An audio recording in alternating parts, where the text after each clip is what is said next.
Daniel es brasileño, es experto internacional en temas relacionados con la economía solidaria, es miembro de una cooperativa que trabaja temas de educación, tecnología, comunicación, etc. Fue durante 7 años secretario ejecutivo del Foro Brasileño de Economía Solidaria, ha sido también gerente de la Red Intercontinental de Promoción de la Economía Social y Solidaria, RIPES, red internacional a la que pertenecemos como REAS, y también, bueno, especialmente, y de ahí su colegueo con Carlos Rey, un profesional también comprometido con el desarrollo de soluciones tecnológicas que nos ayuden pues, a mapear, por ejemplo, la realidad y las prácticas de la economía solidaria en todo el mundo, y a que tengamos herramientas también tecnológicas que nos ayuden a comunicar toda esa riqueza de las experiencias. Sin más, ya digo, es una suerte tenerle aquí, y tiene pues como unos 40 minutos para que nos cuente qué retos tenemos por delante como movimiento de la economía solidaria, y luego dejaríamos un ratillo para el debate. Gracias. ¿Está funcionando esto? Sí. Sí. Sí, yo solo escuchaba a Carlos. Bueno, buenas tardes a todas y todos. Buenas tardes. Buenas tardes. Es importante, el feedback es importante. Me gustaría decir que también estoy muy feliz de estar aquí. Hace rato que tengo contacto con REAS y con intercambios muy buenos. Siempre estuve... Sí. Okay. Siempre estuve curioso para saber cómo funciona la práctica REAS, y entonces agradezco mucho la invitación. Y me gustaría decir también que me alegro del hecho de que estamos hablando también en un día que no es de celebración como estamos en el programa, pero un día de lucha, y que podamos ver también que el momento que estamos aquí, que sea parte de esta lucha, es de las trabajadoras y trabajadores, y espero que esta charla pueda estar en sentido de reforzar esta lucha por el trabajo digno, que para nosotros en la economía solidaria incluye o tiene centralidad en el trabajo autogestionado. Entonces, me gustaría agradecer también a mi compañera que puedo permitir que yo pudiese estar aquí, a pesar que extraño mucho a ella y a mi hijo que está allá. Entonces puedo volver en 2 días si la huelga de TAP me deja, porque empezó una huelga bastante justa. No voy a ser contra ella, pero tengo la vuelta un poco amenazada. Creo que va a funcionar. Yo estaba queriendo organizar mi charla en algunas dimensiones, pero no logro dejar de empezar sin hablar un poco sobre la coyuntura internacional.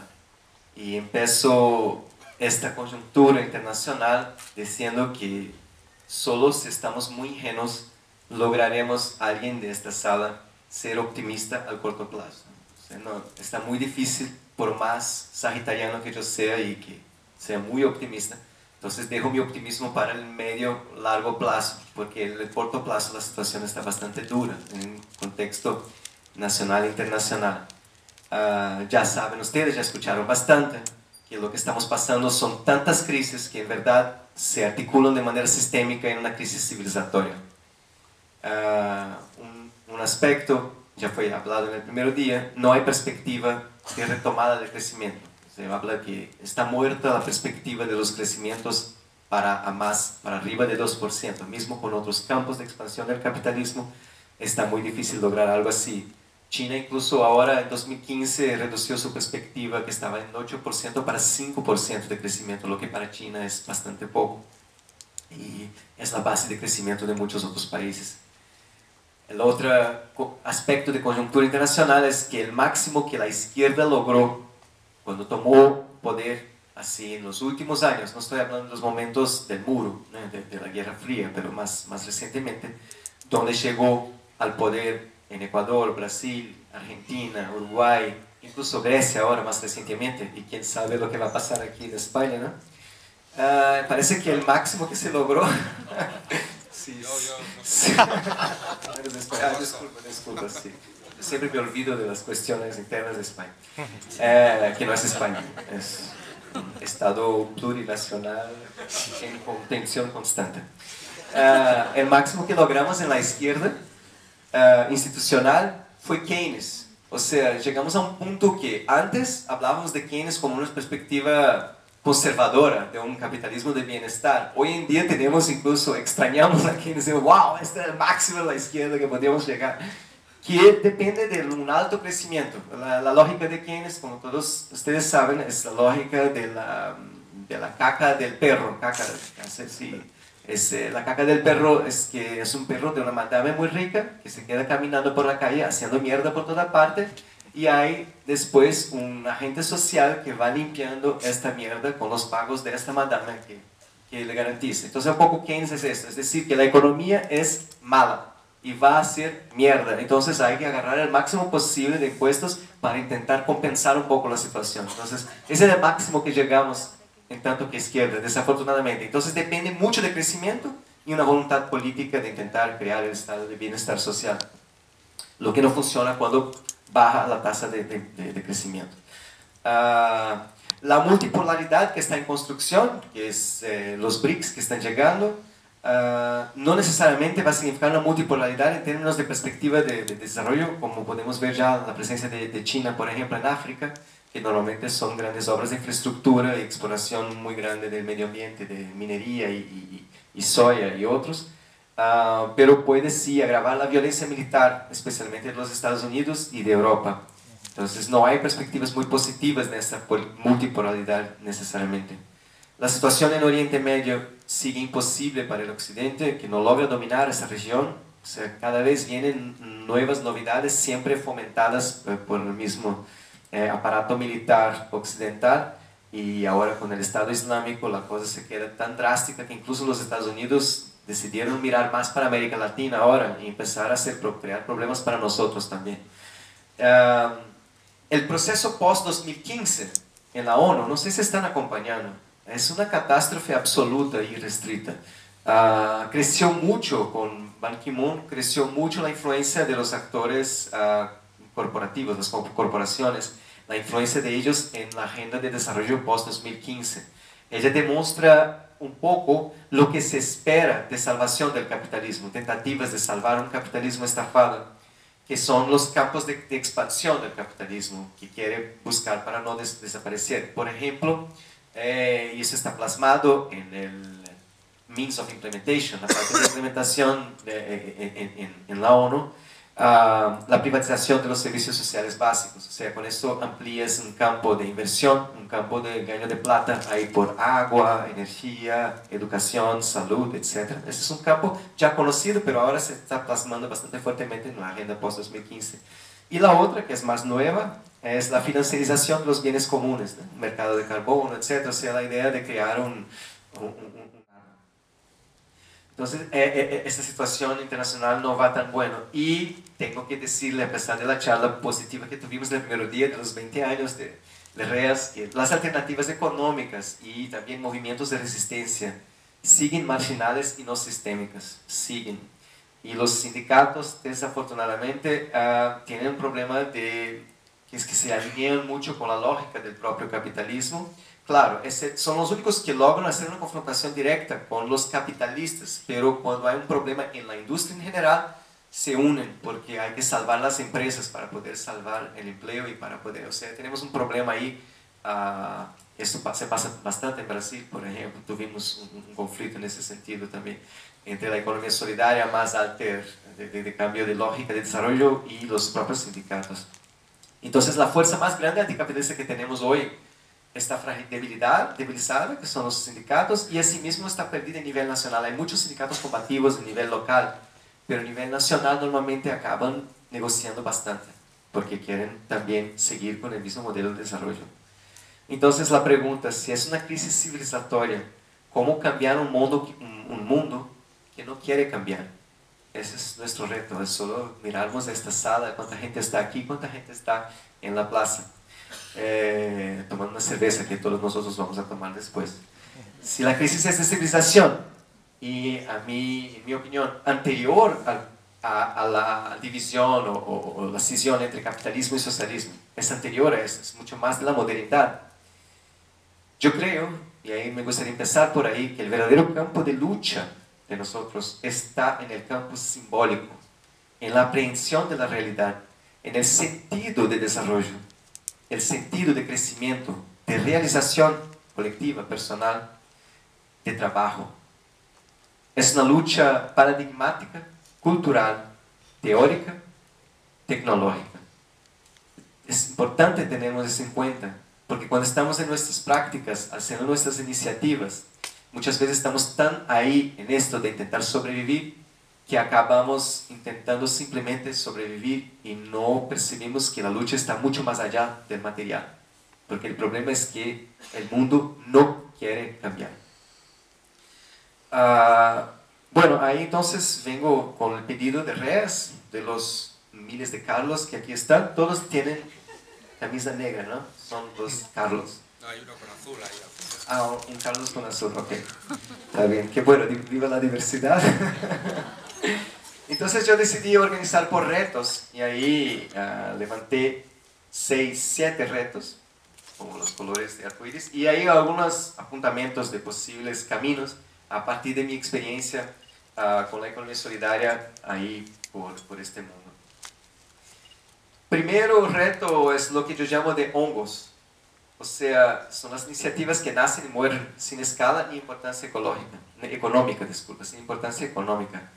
O sea, la economía solidaria se pone mucho como potencialidad ideológica, potencialidad de lo que puede ser, lo que sea. Es muy interesante cuando analizamos nuestros propios discursos. Cuando alguien pregunta lo que es la economía solidaria, siempre decimos lo que ella aspira y no lo que es, porque lo que es está bastante allá, anterior a lo que es. Entonces, es una potencialidad, y para los escépticos, que son muchos, que no somos nosotros, felizmente, afortunadamente, que parece no demostrar ser capaz de resolver las necesidades humanas de una sociedad. O sea, la economía solidaria da un montón de resultados subjetivos para los y las que están involucradas, pero tienen dificultad de demostrar una capacidad de escala más allá de las experiencias subjetivas. Entonces, los que están logrando vivir de la economía solidaria no quieren salir nunca más. Pero la dificultad de comunicar esto como algo que puede resolver los problemas o las necesidades humanas es un salto que no logramos ni comunicar ni ofrecer. Entonces, hay algunas pistas en ese sentido. Creo que REAS empezó mucho por ahí. Y ahora me gustó mucho escuchar a Carlos diciendo que están avanzando para la parte política también.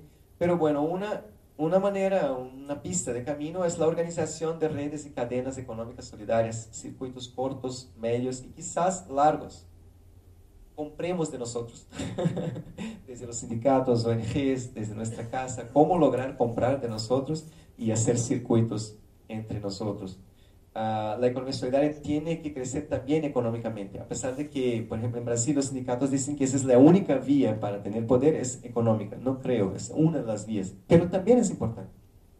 No solo ella, pero también es importante. O sea, cuando yo digo crecer económicamente, significa sacar plata de los circuitos capitalistas, cómo lograrnos espaciar circuitos capitalistas y fortalecer circuitos de la economía solidaria. Esto tiene que ver, por ejemplo, el capitalismo en su historia de transición del feudalismo, cuando vinieron los burgueses, que se quedaron cada vez más fuertes con sus mercancías. En este estágio inicial del capitalismo nunca dijo que iba a resolver las necesidades humanas, simplemente fue llegando y fue esvaziando los espacios feudales de poder económico. O sea, tenemos que pensar esto como una de las estrategias. Claro que difícil, porque no dominamos ningún sistema amplio de comunicación y de ideas, pero es un camino importante. Y es una buena respuesta para salvarnos cuando la gente dice, pero ustedes no pueden garantizar la alimentación para el mundo. Y nosotros podemos decir, por un lado, el capitalismo tampoco tiene superproducción, pero sin distribución, y por otro, el capitalismo nunca tuvo que decir que iba a hacer esto para poder implementarse. O sea, somos un camino más saludable y que apunta para resolver los problemas humanos, pero no ahora. Y importante paso, y ahí tiene que ver con estos 10 puntos, conquistar políticas públicas, en especial de compras públicas, incentivos fiscales, lo que involucra necesidad de fuerza política y lo que es difícil sin los sindicatos. Entonces, un diálogo estratégico con sindicatos es fundamental, esencial.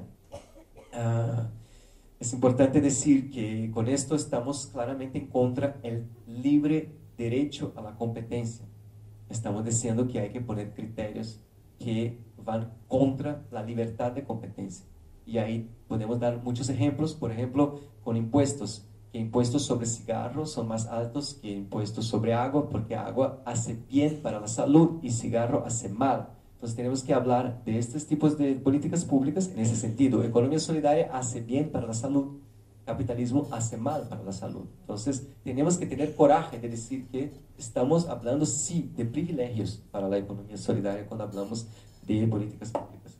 Bueno, eso para el reto de los hongos, del aislamiento o cosas que ando burbujando. El reto 2 es la cultura que tenemos, que no es solamente del capitalismo, es una cosa que viene más allá, una cultura de la individualidad y de la competencia. Una poca paciencia para la democracia, yo traduciría. Todos nosotros estamos con mucha poca paciencia para la democracia, para diversidad, para divergencia, para escuchar una posición diferenciada. Está muy fácil borrar el perfil de tu amigo de Facebook. Está muy fácil poner tu opinión en Facebook y mantenerla como tal sin cambiarla de manera sinérgica en procesos de construcción colectiva. Está muy difícil crear espacios en que los actores logren pasar por las dificultades de los conflictos y llegar a sinergias, llegar a conclusiones que sean ni de uno ni de otro, pero de todos. Mantener el vínculo es bastante difícil. Toda nuestra educación nos enseña que no debemos tener paciencia con procesos democráticos porque ellos tardan mucho, time is money, y nos hacen menos eficientes. O sea, la eficiencia está normalmente asociada a procesos jerárquicos, procesos impuestos desde arriba. Mismo si ideológicamente decimos que esto no sea verdad, yo tengo que decir a ustedes que sí es verdad. La economía solidaria parte de una falta, que es la falta de una orientación autoritaria, que es ideológicamente inaceptable para nosotros, pero que da bastante eficacia en términos de producción. Y hay que reconocer que, y al reconocer esto, tenemos que reconocer que la parte de la democracia y la construcción de acuerdos tiene que ser parte presupuestaria de nuestros modelos de negocios en la economía solidaria. O sea, hay que conquistar lo que falta, que es el autoritarismo, a través de 3 elementos que son siempre cultivados y tienen que ser cultivados: la confianza mutua entre todos, el compromiso con lo que se quiere en la iniciativa y la corresponsabilización. O sea, esto hay que cultivar como plantas durante todo el tiempo y tiene que ser parte del corazón del modelo de negocios e iniciativas de economía solidaria y no algo que vamos haciendo de domingo ahí para ver cómo arreglar un problema porque se están peleando. No, hay que ver esto como parte y que costa plata en términos de horas, en términos de dedicación, y que sea parte del modelo de negocios, que no es necesario en una empresa capitalista, a no ser cuando quieren crear recursos humanos para engañar a la gente y hacerlas sentirles bien. Pero ellos no necesitan engañar esos 3 elementos de confianza, corresponsabilización, porque ya tienen el elemento del vínculo, el miedo de perder el empleo por una autoridad que ya está dada. Nosotros no tenemos esto. Tenemos que reconocer que tenemos esta debilidad y tenemos una estructura cultural que no favorece. Entonces, además de esta contabilización económica de esta actividad, luchar por educación con base en proyectos, trabajo colectivo, interdisciplinaridad, basado en la emancipación. Hay que hacer luchas también en el campo de la educación. No por la economía solidaria en la educación. Yo soy extremadamente contra la introducción del tema economía solidaria en la educación básica, porque entra en el políticamente correcto como entró el medio ambiente, y ahí es una mierda. Porque ahí la gente va a decir, es muy bueno trabajar juntos, sí, profesora, dame un 10 ahora, voy a pasar de año. Entonces se pasa a hacer discurso. Para mí la forma de la economía solidaria entrar en el campo educacional es buscando construir escuelas cada vez más democráticas en sus procesos de construcción del conocimiento y no hablar de economía solidaria. Creo que esto no ayuda. La economía solidaria teóricamente es insoportable, en mi opinión. Yo no soy economista, soy físico. Reto 3. Reto 2 tiene que ver con esta cultura, que tenemos un ambiente desfavorable culturalmente. Reto 3 es una ilusión que incluso está muchas veces entre nosotros. Creo que aquí no, en esta sala tal vez no, porque lo que yo escuché durante el día de hoy, pero en mucha gente está esta ilusión de la economía solidaria como, ¿saben estos celulares que tienen un lugar para el chip?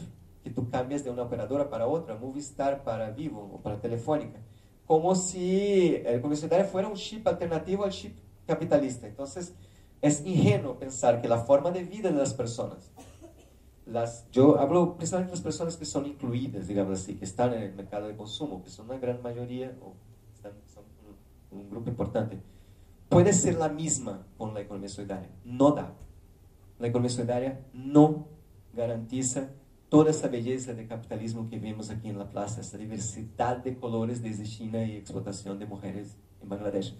No da para la economía solidaria ofrecer este mismo estilo de vida que el capitalismo ofrece. Entonces, es un poco otro reto, es superar esta ilusión. Y es por eso, en Brasil y en otros países, estoy muy feliz de escuchar ahora, Reas, llamamos la economía solidaria no como un sector, como se hace, por ejemplo, en el cooperativismo, pero como un movimiento social, un sistema más amplio que las iniciativas. Estamos hablando de modelo de civilización y no simplemente una forma de garantizar la misma vida que ya tenemos sin culpa. Yo puedo seguir con mi iPhone sin culpa. Los Fairphones están intentando hacer eso, pero no están logrando. Está difícil lograr el precio también. Pero hay que avanzar, claro, no hay que desistir. Estoy un poco pesimista hoy. Reto 4. Nuestra incapacidad de diferenciación. No entre nosotros, tenemos capacidad de diferenciación con respecto a la responsabilidad social corporativa y la asistencia social. Nosotros somos bien capaces de hacer esto internamente, pero frente al mundo y la sociedad es casi imposible diferenciar.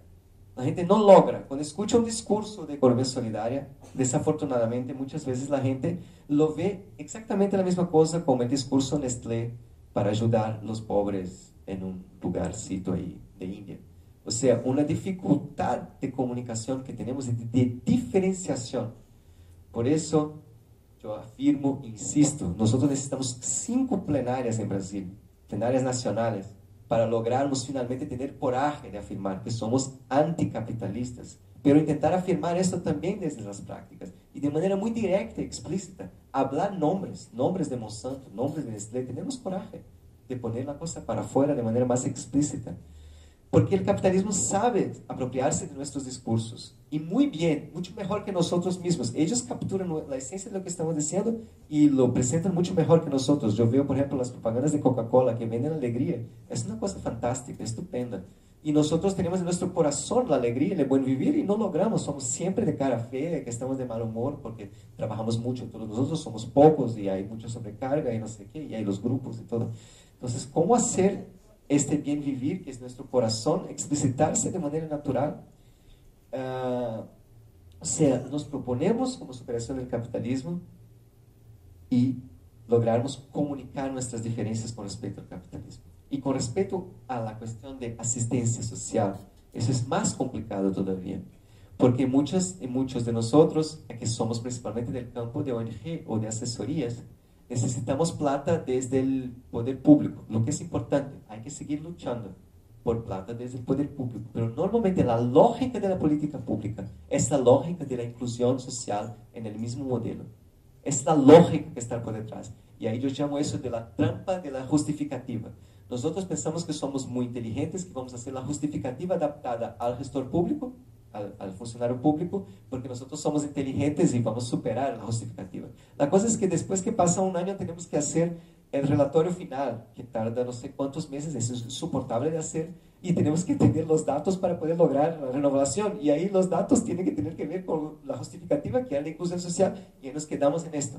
Entonces, cuando estamos muy ubicados con políticas públicas que normalmente son asistenciales, incluso en Brasil, cuando se habla de economía solidaria, se habla de inclusión social y punto. No es malo eso, es importante, pero si economía solidaria se propone como movimiento social, no se puede quedar ahí. Entonces, esta trampa está siempre ahí.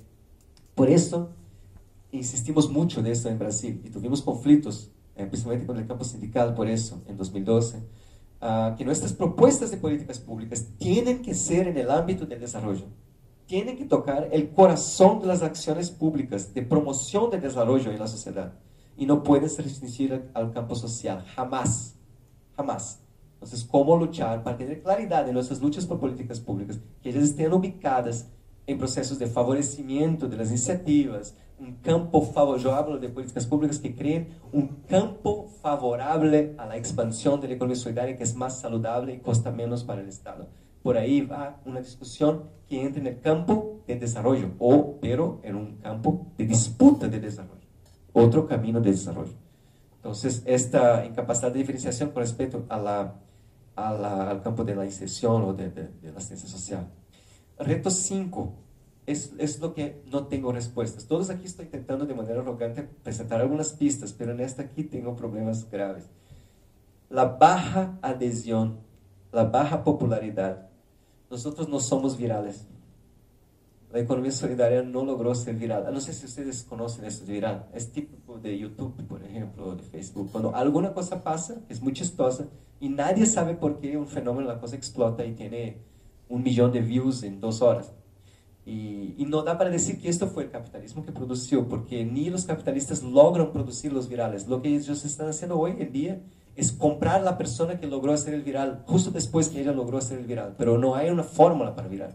Pero lo que me deja así loco es que no logramos conquistar gente para la economía solidaria. Es impresionante. Todo bien, el campo de la comunicación está dominado por el derecho, está dominado por los conservadores, pero ni en nuestra casa, ni con nuestro vecino, ni en la escuela. Es impresionante, impresionante.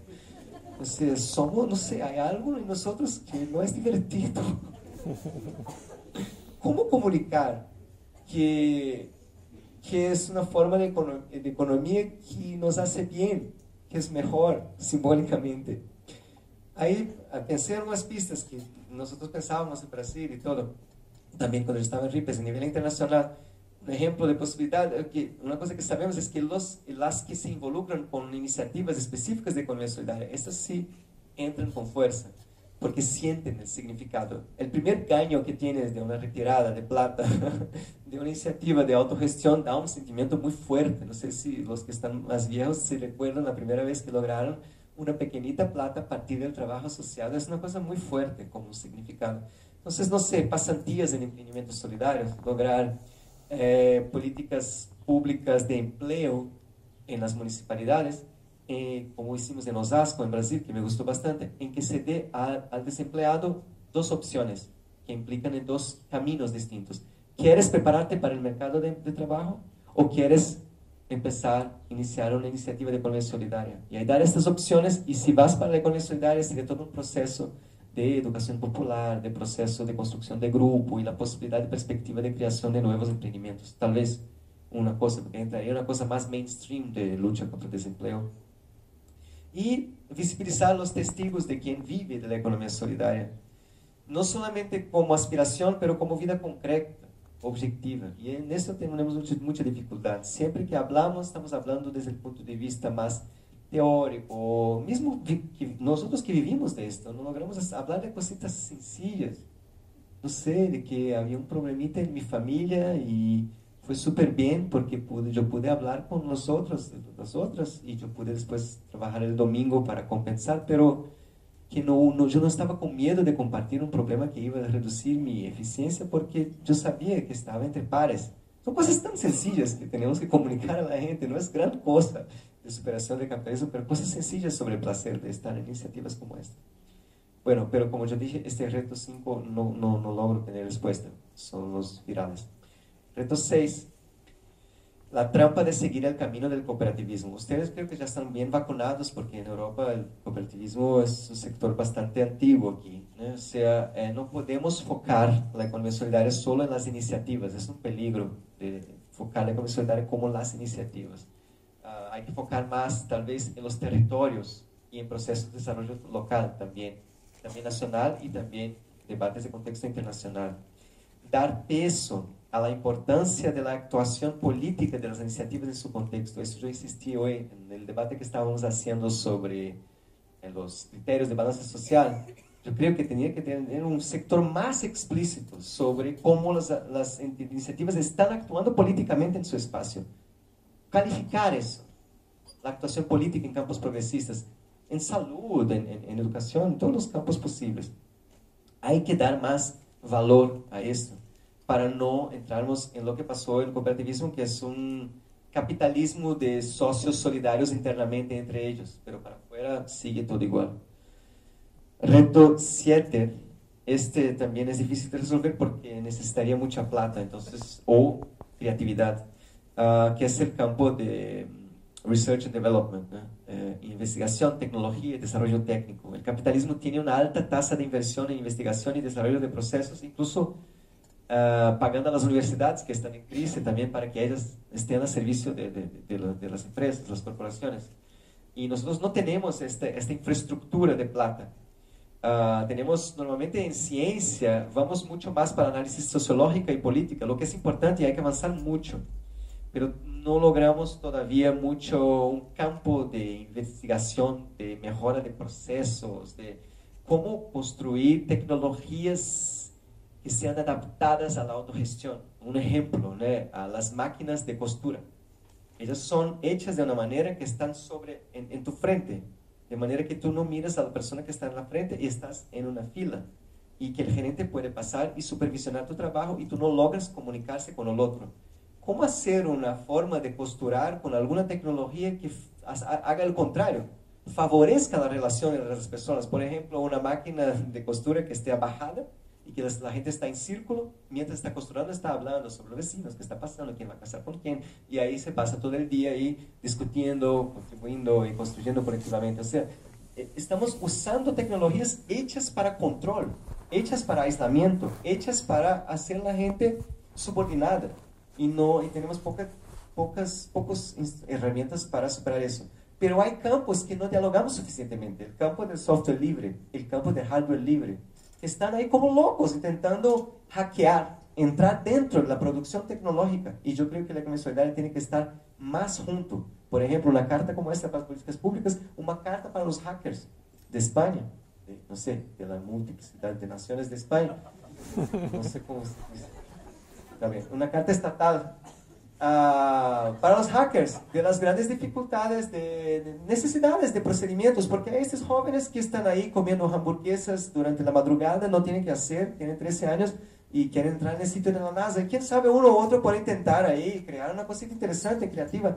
Hay que buscar estos campos de creatividad y aprovecharlos, porque es gente que está con sed de crear cosas nuevas. Y puedes decir, tú estarás famoso en el gran mundo de la economía solidaria. No sé si eso funciona, pero es un premio. Hacemos desafíos a esos actores jóvenes ahí. Y ellos quieren contestar a la realidad tecnológica, quieren. Entonces, que desarrollen soluciones adaptadas para otros modos de desarrollo, de producción. Carros open source, celulares open source, tecnologías agroecológicas open source, semillas originales open source, todo eso para frente. Bueno, de los 7 retos, ahí ya llegan a la finalización. Un principio básico, que yo tengo repetido mucho, que no viene de mí, viene de los varios procesos que estuvimos viviendo ahí, tanto en Brasil como en el mundo, tanto en el Foro Brasileño como en RIPES, y también en nuestra cooperativa, y ahora en la tienda que creamos en el sitio donde vivo, es que tenemos que siempre, y esto fue un poco la motivación cuando los Carlos me llamaron, hay que, en todo lo que hacemos, hay que articular de manera intrínseca la denuncia, la resistencia y la construcción de alternativas. Siempre, en todas las acciones. La denuncia es nuestra capacidad de hacer análisis de coyuntura. Tenemos que hacer análisis de coyuntura, siempre, de nivel macro, meso, local. Conocer los actores, conocer los enemigos, conocer las fuerzas que están en juego. Hay que hacer esto. Es muchas veces insoportable. Normalmente los que participamos de procesos partidarios sabemos cómo es insoportable, pero es importante. Solo la crítica tiene problema porque es inmovilizadora y muchas veces afasta a la gente porque es una agenda muy negativa, porque hacer análisis del mundo siempre nos va a dejar con un semblante un poco sombrío, aterrorizados. Entonces es inmovilizador, pero es importante porque da valor crítico a lo que hacemos, valor político a lo que hacemos. La resistencia es el derecho de sermos lo que somos, la diversidad de opciones, de religión, de género, de sexual, el derecho de idioma, el derecho de ser como somos, o el derecho de estar donde estamos, y vivir como vivimos, es fundamental. Solo que solita tampoco funciona. Si miramos todas las luchas civiles de los Estados Unidos, hoy en día están con una reflexión de un error que creen que cometieron, y tal vez yo esté de acuerdo, que cuando hicieron mucho dentro de la cuestión de la resistencia y los derechos civiles, no lograron hablar de clase y otros aspectos más de pensamiento crítico, y ahí quedaron muy aislados todos los procesos de resistencia. Entonces, hay una tendencia en la resistencia de un aislamiento de la identidad, quedarse muy identificado con lo que eres. Es fundamental, pero solo no da, porque te dejas aislado. Entonces, es fundamental en la economía solidaria la resistencia articulada con la denuncia. Y por final, la construcción de alternativas. Es el más bonito de todos, ese es el más agradable de todos, es hablar de la cosa bonita, de lo que se puede hacer, de lo que estamos haciendo, las cosas que estamos construyendo y todo. Pero de nuevo, solito, si miramos el movimiento de medio ambiente, todo el proceso ambiental, la mierda que se fue por eso, de una construcción de alternativas totalmente cooptada por las grandes empresas, corporaciones, totalmente cooptada. O sea, simplemente hablar de agenda positiva, solita, tampoco funciona. Ah, porque Nestlé también habla que hace cosas lindísimas, y también Coca-Cola. Están hablando de cosas que están haciendo, responsabilidad social corporativa, de salvar a la gente que está con hambre, y que van a hacer cosas bonitas, que se organizaron como una cooperativa, y que ahora están con más capacidad de trabajo, porque están cooperados en la asociación. Entonces, solo la agenda positiva de construcción de alternativas tampoco es suficiente. Entonces, tenernos en cuenta en lo que hacemos, por ejemplo, el encuentro como idearia, en lugar de leer la carta, si lográramos hoy, en aquel momento, marcharmos por ahí, por la plaza, podría ser algo interesante, porque a la vez que estamos aquí hablando de construcciones concretas, podríamos estar marchando con carteles diciendo que se jode el capitalismo. No estamos haciendo una huelga, pero estamos apuntando, demostrando que la economía solidaria hace una huelga al capitalismo todos los días, como ustedes decían en la carta. Entonces, ¿cómo hacer? Aprovechar momentos de encuentro para que sea también un momento de acción política, de algún actor que esté en situación de vulnerabilidad o debilidad local, para sumarnos fuerzas, ya que pagamos los deslocamientos de toda la gente, hacer una acción política.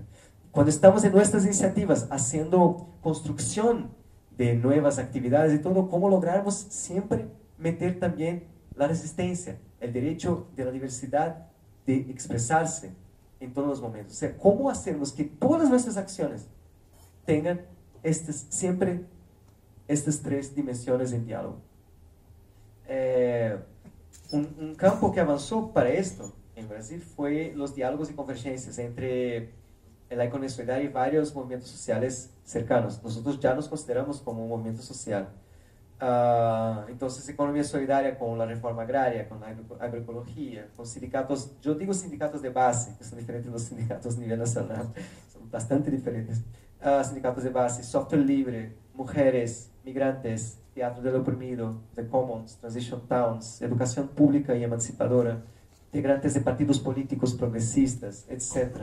¿Cómo crear espacios de diálogos y convergencias para discutir conjuntura territorial, estatal e internacional? Estamos tentando en Brasil, pero está muy despacio, la creación de espacios territoriales de diálogos y convergencias. Ejemplo, de creación de los mapas contracapitalistas que estábamos pensando. O sea, presentar un determinado territorio, en un barrio, un mapa con las alternativas, los efectos nefastos del capitalismo y con las resistencias, los pueblos que están resistiendo o los grupos que están sufriendo perseguiciones de diferentes tipos, como indígenas, quilombolas, gays, lesbianas, y un mapa conjunto que se construye colectivamente lo que hay, dónde está, y ahí empezamos a discutir coyuntura a partir de un mapa como este. Son mapas contrahegemónicos o mapas altercapitalistas, de superación del capitalismo. Bueno, hay que sermos ambiciosos. La coyuntura estatal, nacional, internacional nos exige ambición. No da más para hacermos reforma, pero sí una transgresión económica y social. Y ahí yo dejo un pensamiento final. De mis últimas experiencias, estoy con algunas dudas si la humanidad quiere salvarse. tenemos mucho subconsciente, yo creo que es otra oferta de las religiones, mucho, no que sean negativos necesariamente, hay muchos que son progresistas o tienen campos progresistas, como la Iglesia de Liberación, por ejemplo, dentro del catolicismo, pero hay un subconsciente que es generalizado del apocalipsis. La gente se banalizó, la gente está tranquila con el fin del mundo. Hay una cosa que, Dios ya lo dije, está todo tranquilo, entonces va a acabar. Esto dificulta una acción constructiva o de intentar evitar una catástrofe. Hay que seguir intentando, claro, así mismo. Pero cuando veo la baja adhesión de las personas a las propuestas de la economía solidaria, yo tengo miedo de que no sea solamente por el aparato ideológico del capitalismo, pero por algo más profundo del subconsciente que está aceptando un final que se acerca. En ese sentido, no veo posibilidades, como ya dije al empezar, de sermos optimistas a corto plazo. Y mi sentimiento, es un pensamiento final bastante filosófico que yo siento que lo que estamos haciendo, en tanto que REAS, Foro Brasileño, RIPES, es preparando un campo de semillas de nuevas posibilidades civilizatorias, que solo van a poder expresarse después de grandes tragedias civilizatorias. O sea, yo creo que seguimos en nuestras luchas, maturamos lo que estamos haciendo, pero no necesariamente esperando con eso una transición liviana y lineal, pero tal vez para podermos tener referentes maduros, listos, para cuando la situación esté demasiadamente deteriorada con la queda de la actual civilización, lo que yo espero, y ahí es donde estoy positivo, porque siempre se piensa que el capitalismo logra superarse, pero yo creo que la estafa está llegando de manera sistémica. Espero. Ahí soy optimista en esta estafa. Entonces, hay dos reflexiones en ese sentido, es que si comparamos el silencio y el ruido, el silencio con sus propiedades solo logra expresarse cuando no hay ruido. Entonces, no es una lucha entre silencio y ruido, porque el ruido cuando se manifiesta, ya apaga la simple posibilidad del silencio.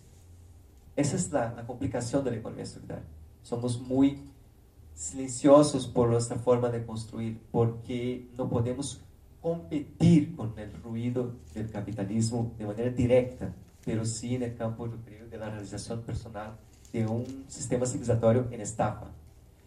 Y el segundo pensamiento, que tiene que ver con ese primero, tiene que ver con lo que acabo de decir. Parece que es senegalés, pero no estoy con seguridad. Ustedes ya escucharon, yo ya lo dije en otros momentos. Es muy fácil escuchar un árbol caer, pero nadie escucha todo un bosque que está creciendo, que son todas y todos estamos construyendo alternativas en el campo de la economía solidaria. Yo veo la economía solidaria más como una escuela de producción de subjetividades y posibilidades, como un camino, que como una solución ya de nueva sociedad. Es más como camino que como solución. Bueno, eso es lo que yo tenía para contribuir a las reflexiones. Muchas gracias.